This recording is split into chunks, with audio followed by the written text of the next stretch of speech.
5 लोग पीछे पड़ गए। क्या पीछे पड़ गया?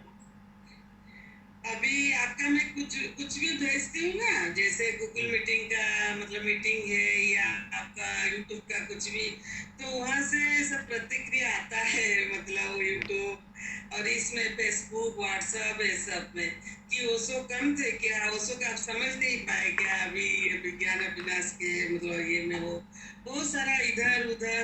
अभी क्या बोलेंगे, आज दिन भर ऐसे ही पूरा 2-3 जन स्वामी जी लोग के साथ, आपको तो मैं लाइव टेलीकास्ट मतलब सब रिपोर्ट तो देती हूँ जब भी जो होता है। तो आपसे तो आप तो बोलते हो कि चुप हो जाओ, कुछ नहीं उन लोग को, लेकिन मेरे को ये गूगल मीट में रखना था। ये जो है ये लोग समझ क्यों नहीं रहे, आखिरी थे क्या ओशो, कि ओशो के बाद और कोई बुद्ध नहीं आएंगे क्या, ना हम जागेंगे नहीं हम लोग, ना हम किसी को अपना प्रॉब्लम नहीं बताएंगे। हम जो ऊर्जा का तल पे हमारा जो भी प्रॉब्लम है वो तो मैं तो आपको खोजने नहीं गई थी, मैं घर में ही बैठी थी ओशो के सहारे। आप ये आए हो जब भी, तो ये सब क्या चल रहा है। कभी कभी गुस्सा भी आ जाता है, कभी कभी उनको ये आता है कि भाव नहीं वो जानते नहीं है। चलो ऐसे भी तो कभी कभी क्या करेंगे स्वामी जी, ये चलेगा क्या? बिल्कुल चलेगा। समय के पहले कोई भी चीज हजम नहीं होती है, पहले समझ लो इस बात को। सारे बुद्धों की कोशिश क्या होती है, जागे हुए की कोशिश क्या होती है? कि तुम भी मेरे जैसे हो जाओ। मैं भी अहंकार शून्य हो गया, तुम भी बिल्कुल उस अहंकार शून्यता को उपलब्ध हो जाओ। यही तो उनकी करुणा है, यही तो उनकी भरपूर कोशिश है। उनकी सारी करुणा इसी कोशिश में संलग्न है।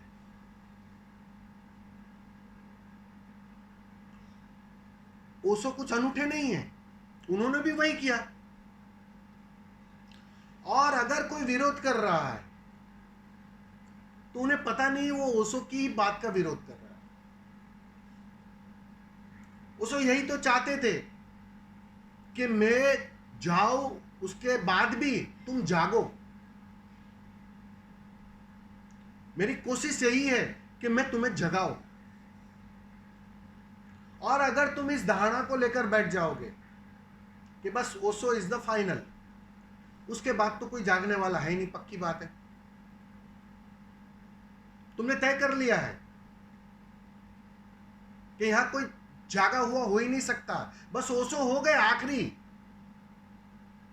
आखिरी तीर्थंकर, और उसके बाद हो नहीं सकता है, क्योंकि ओशो से बड़ा हो कैसे सकता है कोई। ये उनका प्रेम है, मैं समझ रहा हूं, उनकी पीड़ा भी मैं समझ रहा हूं। लेकिन अब सोचो जरा, वो ओशो की ही बात को, ओशो को ही झुटला रहे हैं, उनके जीवन भर की कोशिश को ही झुटला रहे हैं, उसका ही विरोध कर रहे हैं। वो मानने को तैयार नहीं है, क्योंकि वह जागे नहीं। अब मैं जागा नहीं हूं, तुम कैसे जाग गई? मैं इतने सालों से प्रयत्न करता हूं और मैं जागा नहीं हूं, और तुम जाग गई। मन मानने को तैयार नहीं। मन को यह बात खलती है, पीड़ा देती है। पुराने साधक को तो ज्यादा पीड़ा देती है कि हम साथ में रहे, अपना पूरा जीवन निछावर कर दिया, पूरा दाव लगाया था, लेकिन बात बनी नहीं। और बात क्यों नहीं बनी, इसको भी थोड़ा समझ लो। जो मैंने शुरुआत में कहा, भरने की जो आदत थी वो गई नहीं, वो भिखमंगापन गया नहीं, चीजें बदल गई। अब धन से नहीं भर रहे हैं, धन के प्रति तो विरक्ति आ गई, लेकिन अब ध्यान से भरना चाहते हैं, अब उत्सव से भरना चाहते हैं, अब आनंद से भरना चाहते हैं। लेकिन भरना है कुछ ना कुछ। ये क्या खबर दे रहा है? तुम्हारे दिवालियापन का, तुम्हारे भिखमंगेपन का। वो तो नहीं जा रहा है, ये मैं देख रहा हूं। ओशो सन्यासियों को मैं देखता हूं, पुराने से पुराने साधक को मैं देखता हूं, भरने में लगे हैं, विधियों के माध्यम से भरने में लगे। वो भरने का पागलपन नहीं छूट रहा है। उनकी पीड़ा थोड़ी समझो आप। आप तैयार हो गई इस पागलपन के परे उठने के लिए। कोई और है जो तैयार नहीं हो पा रहा। वो मन को भरने का जो रस गहरा हो गया है, उसको छोड़ नहीं पा रहा है। भरना है। पूछना किसी पुराने साधक को, हम तो उत्सव में जी रहे हैं, मजे में जी रहे हैं, बस अब तो जीवन उत्सव हो गया। सोचो जरा, ये बहुत बड़ा झूठ बोल रहे हैं। अपने आप के साथ झूठ बोल रहे हैं। जो उत्सव में जीता है उसको उत्सव की जरूरत नहीं पड़ती। वो नाचने को उत्सव समझ बैठे हैं, उस माहौल को उत्सव समझ बैठे हैं, और उसी में एक खेल जारी हो जाता है। ये बात उन्हें स्वीकार करने में बहुत कठिनाई होती है, क्योंकि स्वीकार करने का मतलब समझो, मैंने 30 साल 20 साल 40 साल जो साधना की, क्या वो व्यर्थ थी?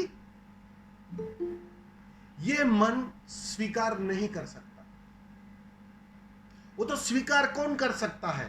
जो मन के थोड़ा परे गया, जिसकी तैयारी है, मिटने की तैयारी, छूटने की तैयारी, वो स्वीकार कर सकता है। लेकिन मैंने आज तक जो मेहनत की, जो एफर्ट्स ली, आज तक जिस मान्यताओं में मैं जिया, किसी भी माध्यम से भर भर के भरने की कोशिश की, पहले बाहर से, अब भीतर से, और मैं भर ना पाया, मैं हार गया। यह स्वीकार नहीं होता है। ये स्वीकार वो कर नहीं पाते। और कोई और जाग जाए, ये तो कैसे सहन होगा, कैसे स्वीकार होगा? तो उनकी पीड़ा समझो आप। ये प्रतिक्रिया होगी ही होगी। जब भी कोई जागेगा,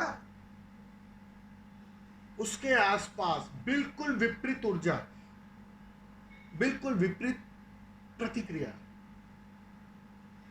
आएगी ही आएगी। ये सुनिश्चित है। ये चोट है, उनके अहंकार के लिए चोट है।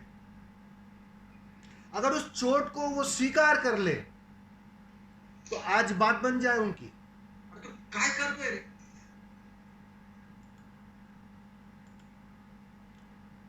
अगर उस चोट के लिए वो राजी हो जाए, तो आज ही बात बन जाए, आज ही समर्पण घट जाए। लेकिन मन है ना, तो स्वीकार नहीं कर पाता। तो ये मां, ये होगा ही, ये सुनिश्चित है। स्वामी जी, आओ तो चुने ओशो का जब शरीर भी था ना, प्रमोद जी थोड़ा रुकिए, ओशो का जब शरीर भी था, तभी भी ओशो बहुत बुद्ध पुरुष के पास बेचते थे, जय कृष्ण मूर्ति, रमन महर्षि या कोई भी बुद्ध पुरुष, पुंजा जी, तो वो उनका शरीर रहते भी बेचते थे कि शिष्य लोग को जाओ देखो। हाँ, और अभी उनका शरीर नहीं है। अगर हमारा कुछ ऐसे ऊर्जा के तल पे प्रॉब्लम हो रहा, हम निकल नहीं पा रहे, उतना ये हो जा रहा है कि भी हम तो वो रास्ता खोजेंगे ना। फिर आप भी बोल रहे हो स्वामी जी की, ओशो भी बोले हैं कि ऊर्जा के तल पे सब एक है।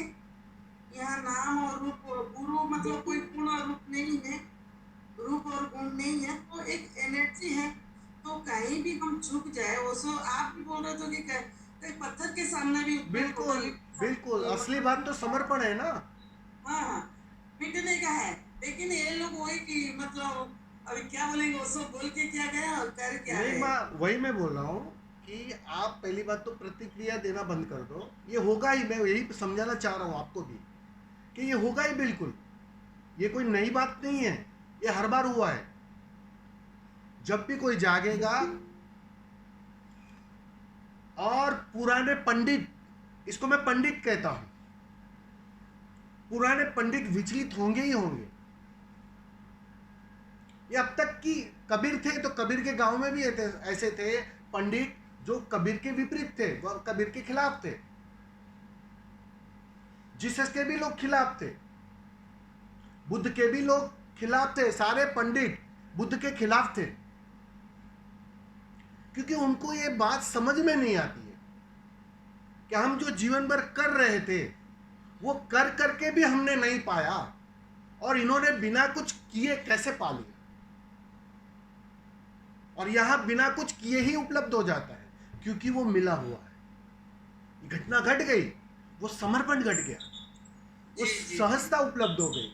तो ये बात मन को हजम करना, मन को स्वीकार करना कठिन होता है।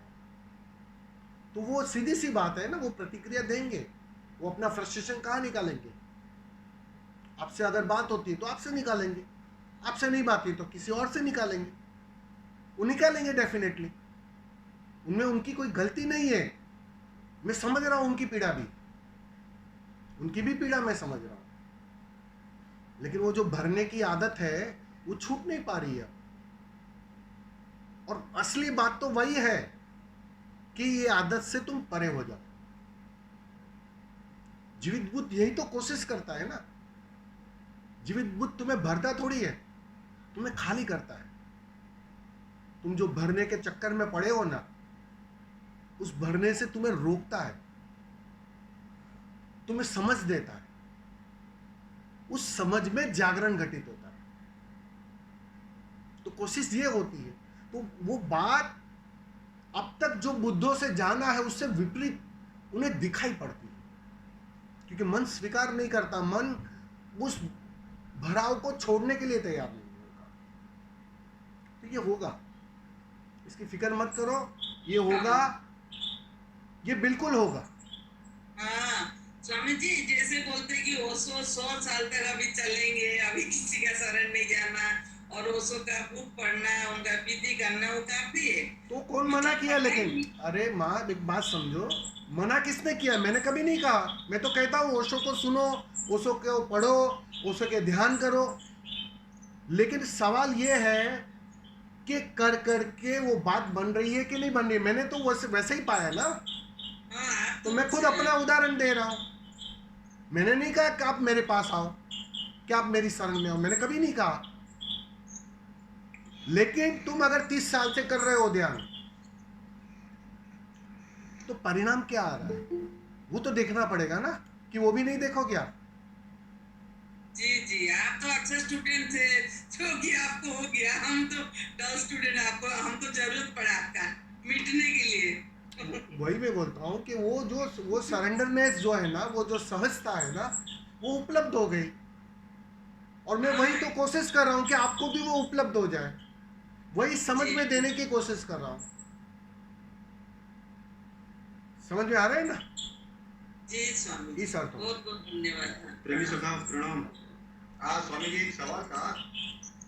तो ओशो ने खुद कहा है कि तुम मेरे जैसे हो जाओ, ठीक है हो तो, मगर एक मेरा सवाल था कि सामने वाला का अगर एटीट्यूड जैसे चार पब्लिक में अपने उसका एटीट्यूड जब हमको अगर नीचा दिखाने का हो, हमको तो समझ में आ जाता है सामने वाला अगर बात करता है तो उसका अंदर मन किस टाइप का है, थोड़ा बहुत ध्यान करते